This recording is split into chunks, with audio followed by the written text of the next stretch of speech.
Magnets in repulsion versus non-magnets drop tests from about 29 feet. The non-magnet weighed 344.04 grams, and the magnets in repulsion weighed 343.74 grams. The height is approximately 29 feet or 8.839 meters.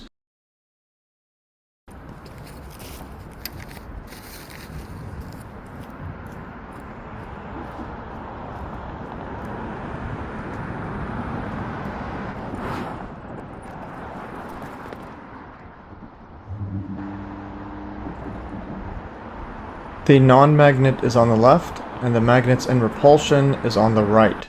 I will alternate hands every other test.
The results of the bridge drop tests are shown.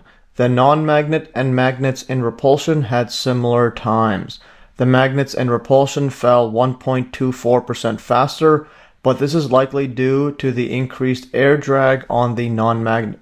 If an anti-gravity effect is actually present, it would need extremely precise experiments and measurements or to greatly increase the rate of acceleration, i.e. I may do throwing tests and see which ones go further. Note that the camera perspective was likely skewing the angle of filming, making the objects on the left-hand side appear lower than they actually were.